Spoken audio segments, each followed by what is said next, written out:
a todos los amigos de Hoja de Ruta Radio, bienvenidos a una nueva edición de Otras Voces del segmento de entrevistas de Hoja de Ruta. Muchísimas gracias por estar con nosotros. Hoy jueves 25 de junio, Día del Ferroviario Ecuatoriano. Seguiré haciéndoles hincapié en que hoy es un día súper especial, especialmente para aquellos que siguen el legado alfarista onomástico del viejo luchador.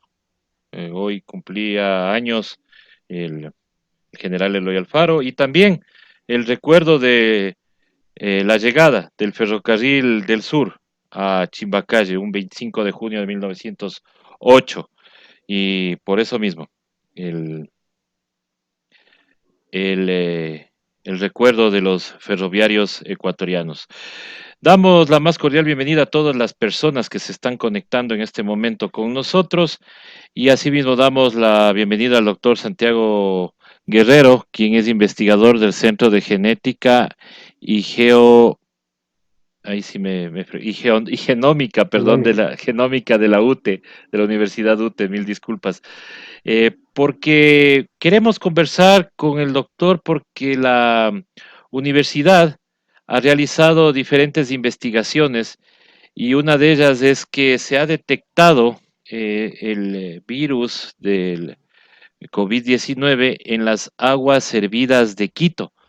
Al parecer se hizo una investigación con el Centro de Investigación de Genética y Genómica y el Centro de Investigación en Salud Pública y Epidemiología Clínica, en colaboración con el municipio de Quito y la Unidad Técnica de Genética y Molecular del Hospital Carlos Andrade Marín. Doctor, muy buenas tardes y cuéntenos qué resultados obviamente dio esta investigación. Buenas tardes, muchísimas gracias por por la investigación, iba a decir. Eh, a ver, esta investigación tiene, pues, se suma a otras investigaciones que están ocurriendo a nivel mundial, que es para detectar el virus en aguas residuales. Esto es justamente el objetivo final, esto es tener una nueva herramienta de vigilancia epidemiológica. ¿Por qué? Porque al detectar el virus en aguas residuales se puede estimar, extrapolar el número de infectados que hay para una zona concreta. Entonces, hay varios aspectos que hay que hablar en esta investigación. Uno es qué significa que encontramos el virus en aguas residuales. Básicamente se ha detectado en otras investigaciones que el virus está presente en las heces, de las personas contagiadas. Entonces, esto hace que obviamente el virus esté en aguas residuales. Entonces, no es algo, digamos, nuevo, es algo que, dependiendo de esta investigación, este aspecto clínico que está en heces, pues vamos a encontrar el virus en aguas residuales. En otro contexto, pues a veces puede ser difícil encontrar este virus en las aguas residuales porque el virus, perdón, en las aguas residuales pueden tener una composición química que hace que se degrade el virus. Ujú. Pero al final nosotros lo pudimos encontrar. Esto no significa, eso estamos diciendo a los oyentes que nos escuchan aquí, esto no significa que se vayan a contaminar por las aguas residuales, Claro, o sea, ¿ya? no es que hay una posibilidad de contagio justamente por que se tenga contacto con las aguas residuales, ¿o sí? A ver, lo que nos dice la investigación es que cuando se descubrió que existe pues, estas partículas virales en las heces, lo que se dijo, lo que se propuso es que puede haber un contagio fecal oral, ¿ya? Ujú. Pero otras investigaciones demostraron que el nivel de infectividad de las partículas virales, incluso en secreciones respiratorias, es muy bajo, es decir, por poner un número de 100 partículas, tal vez 10 o 15 son infecciosas en las vías respiratorias, o sea, en las secreciones respiratorias. Y cuando se hizo el estudio en los virus que se detectaron en heces, pues esta infectividad era muy baja e incluso nula. Entonces, esa es una investigación paralela que te hace pensar que si el virus no es infectivo en las heces, pues no va a ser infectivo en las aguas residuales. Sin embargo, hasta el momento no hay una investigación en la que cogen el virus de las aguas y vean en un modelo animal, por ejemplo, o celular, si el virus tiene la capacidad de infectar. La investigación paralela en esto de la S nos hace pensar que no es infectivo, ¿ya? Aparte que también las aguas son tratadas después, entonces hay que pensar también que en las aguas hay un montón de bacterias, un montón de virus, y si fueran, si tuvieran contacto con la población, habría un montón de brotes de muchas enfermedades, de infecciones. Claro, ahora, doctor, de la sabiduría popular o de lo que dice la gente, al principio se decía que, por ejemplo, en los alimentos, uno comía y por si acaso ahí estaba el virus, no había problema porque los jugos gástricos destruían al virus. Entonces, ahora la pregunta es si había esa, como decir, se pensaba eso, ¿por qué en las aguas residuales asoman obviamente los virus? Quiere decir que también, no solamente en los pacientes o los que están infectados directamente o que presentan síntomas, se presenta el virus, sino también en los asintomáticos. Sí, justamente, a ver, las estadísticas mundiales demuestran que existen pacientes asintomáticos y pacientes con síntomas. Los pacientes asintomáticos suelen ser la mayoría, ¿ya? Entonces, estos pacientes asintomáticos, pues ellos no están, a ellos no se les ha hecho las pruebas de PCR para saber si tienen. Entonces, es difícil rastrear a estos pacientes asintomáticos. Entonces, justamente detectar el virus en aguas residuales para después extrapolar más o menos cuántos infectados hay dependiendo de la parroquia o del lugar donde se tome la muestra, pues dependiendo de eso, nosotros podemos decir cuántos infectados hay. Y ahí van a estar no solo sintomáticos, sino también asintomáticos. Ahí van a estar todos. Entonces, justamente eso es lo que hicimos. A partir de ese dato que encontramos más o menos 205 partículas virales por litro de agua residual.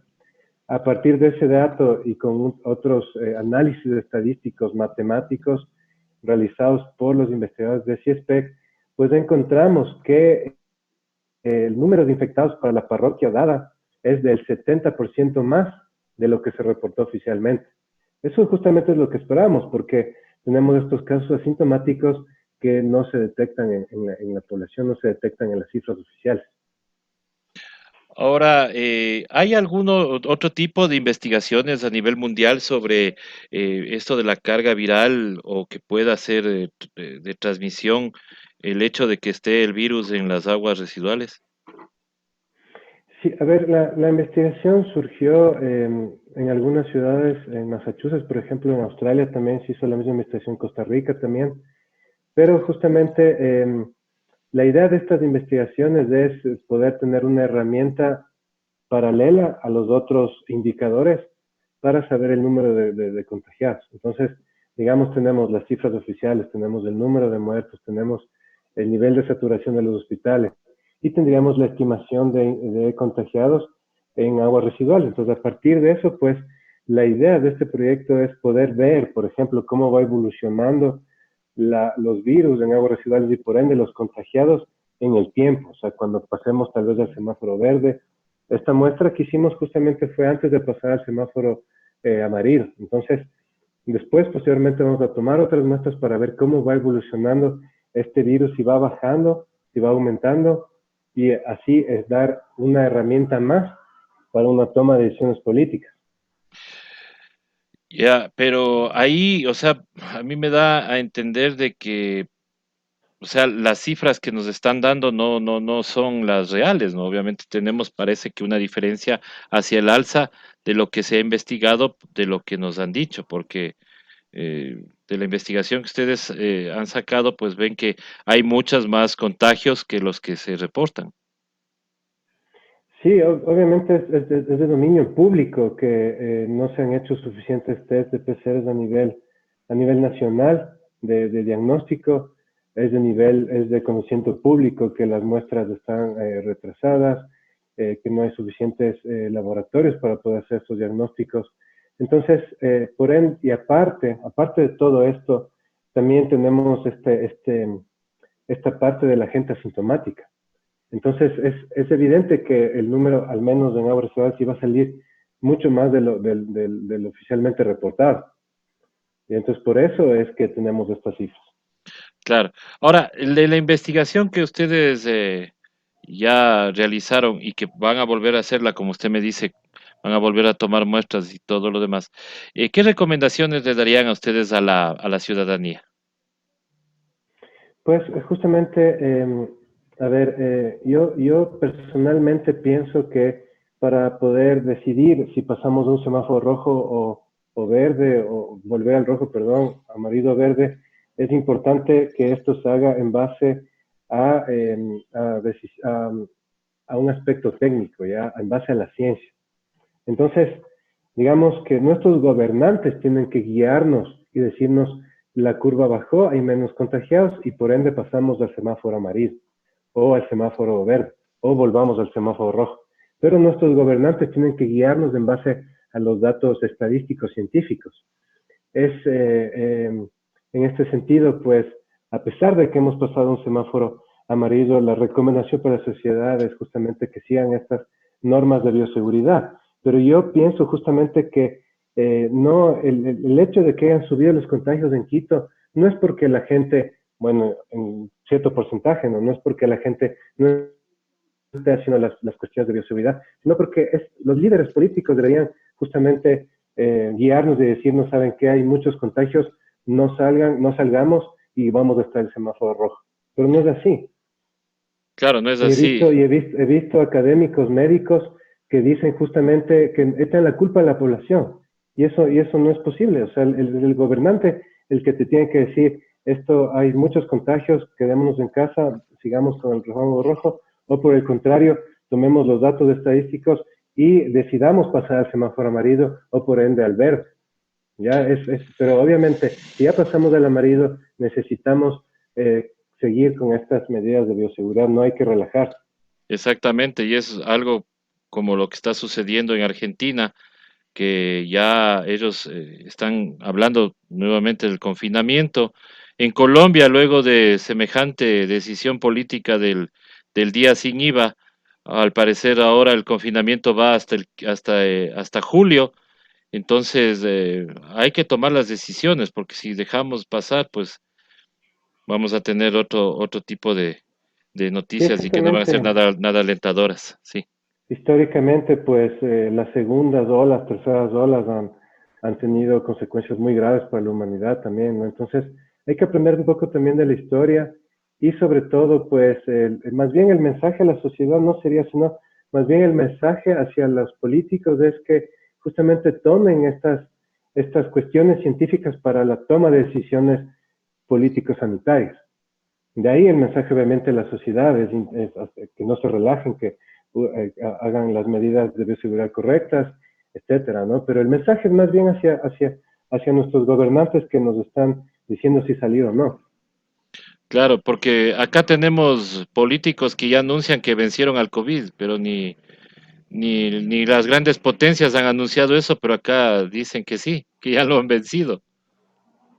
Sí, justamente a mí la verdad es bastante desalentador que estas decisiones no se hagan en base a la ciencia. Y muchas veces cuando veo estas cosas, es como que el poder político o las decisiones, digamos, infundadas en fake news o infundadas en otro tipo de cosas, son más fuertes que la ciencia. Es lo que pasa en Estados Unidos. Donald Trump dijo que se usen compuestos como este compuesto clorado y la gente empezó a tomarse cloro y es algo absurdo. Entonces, la ciencia está totalmente desprestigiada. Los PhDs o doctores siempre están mal vistos, al menos en ese sentido. O sea, nosotros, yo no estoy dando mi opinión, yo no estoy diciendo hay más casos, yo estoy diciendo, De acuerdo a encontré el los virus, estudios, claro. hicimos un análisis bastante complejo, unas fórmulas matemáticas bastante complejas y encontramos que es 70% más. No estoy haciendo esto en base a mi opinión, estoy haciendo en base a la ciencia y así es como se debería hacer y así es como se hizo en algunos países. Efectivamente, o sea, todo informar en base a la evidencia, y eso es lo que ha faltado en las autoridades. Yo quiero agradecer a usted, primero doctor, y claro, por su intermedio a la Universidad UTE, por Este tipo de trabajos, ¿no? Estas son las cosas que ayudan a que la población pues esté informada para que las mismas autoridades tomen en consideración lo que están haciendo las universidades en temas de investigación. Mire, es una buena participación justamente entre algunas instituciones como el municipio, el Hospital Carlos Andrade Marín, ustedes que hayan hecho esta investigación y que de estos resultados, que personalmente a mí me deja más tranquilo porque siempre hemos reclamado dónde está la ciencia justamente para que nos dé evidencias de lo que realmente sucede con esta pandemia. Sí, muchas gracias. Este proyecto justamente es interesante ver cómo evolucionó la ciencia con respecto al COVID, la ciencia ecuatoriana, porque al principio, obviamente, aquí en Ecuador no hay especialistas en coronavirus, Ujú. ¿ya? En otros países del mundo, pues hay equipos de especialistas en coronavirus. Aquí hay gente que tiene un especial. Yo, por ejemplo, hice mi doctorado con el VIH, o sea, tengo un doctorado enfocado a la virología. Pero después me pasé a trabajar en cáncer, porque eso también es bastante interesante. Y ahora con esto del coronavirus se ha visto que muchos académicos ecuatorianos han dejado de un lado sus líneas de investigación principales, en mi caso del cáncer, para poder enfocarnos en aspectos, en este caso de virología, retomando lo que hice en mi doctorado, para poder ayudar a la sociedad, porque justamente por eso volvimos muchos, para justamente intentar hacer cosas, intentar hacer un cambio, intentar hacer ciencia y que esto justamente sea importante para, sobre todo para la toma de decisiones a nivel de salud, ¿verdad? Entonces sí, aparte también quisiera reconocer el hecho de que este trabajo es multidisciplinario. O sea, yo, por ejemplo, sé la parte cómo aislar, concentrar el virus, extraer su genoma y detectarlo, pero de ahí está la parte de los epidemiólogos y los estadísticos, que ellos van y realmente con fórmulas muy complejas logran hacer esos estimados. De ahí está la parte, digamos, más manual, que es la recogida de muestras, donde nos apoyó bastante el municipio, la EMAPS también para recoger las muestras. Fue una colaboración bastante interesante que es bien difícil ver en el país a nivel académico. Casi siempre hay personas que no hay cultura científica en donde se colabora entre universidades. Siempre hay sesgos, siempre hay egos por todos lados, pero esto quisiera justamente destacar que es una colaboración entre varias personas. Justamente también fuimos al HCAM, esos son expertos en el diagnóstico, pues entonces usamos la misma herramienta para poder detectarlo. O sea, es evidente que si alguien sabe hacer algo más, tienes que colaborar con esa persona. La ciencia es así. Ahora es tan amplio que cada uno se especifica en una cosa dada y hay que colaborar para poder sacar proyectos de esta envergadura. Sí, muchísimas gracias. Y eso de los egos, bueno, no solamente es en la ciencia, le cuento, en todo lado mismo hay ese tema. Debemos aprender los ecuatorianos a dejar a un lado el ego y a tratar de ser más solidarios justamente para obtener este tipo de resultados.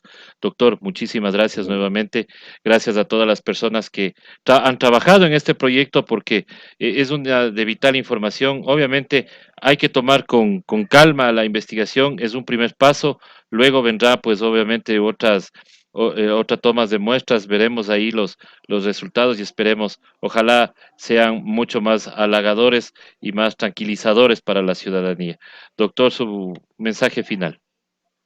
Sí, bueno, muchas gracias primero por la invitación. Esto es una investigación preliminar. Lo que solemos hacer es, hacemos la investigación, la publicamos y ahí la divulgamos.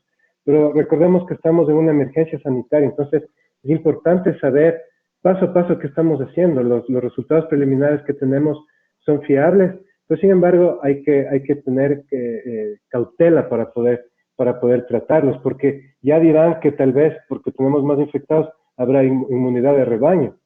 Y eso no es verdad, porque en Suecia se demostró que eso está en investigación y no existió. Ellos alcanzaron después, ellos no tenían medidas y demostraron que solo el 14% de los que quedaron ahí tenían anticuerpos. Entonces, la inmunidad de rebaño básicamente no existe y el experimento mundial que mostró eso fue en Suecia. No han dado datos para que exista esta inmunidad de rebaño. Para que exista una inmunidad de rebaño, el 60% de la población debe haberse contaminado y tener anticuerpos. Aquí no tenemos anticuerpos, entonces que no se tergiverse estos resultados y hay que esperar, obviamente, como un científico, hay que tomar más muestras, hay que hacer más análisis a medida en el tiempo, ¿no? Para poder justamente ir evaluando la presencia de este virus. Así es, doctor. Muchísimas gracias a la Universidad UTE, al HCAN y al municipio de Quito por esta investigación. Realmente, y gracias a usted, doctor, por haber aceptado esta entrevista. Nosotros queremos agradecerles a todos ustedes por haber estado en sintonía de esta entrevista. Nosotros la subiremos más tarde en YouTube y ustedes podrán continuar viéndola y sacando sus propias conclusiones, que es lo que hacemos acá como medio de comunicación. Muchísimas gracias, doctor. Una buena tarde y hasta pronto. Muchísimas gracias. Hasta luego.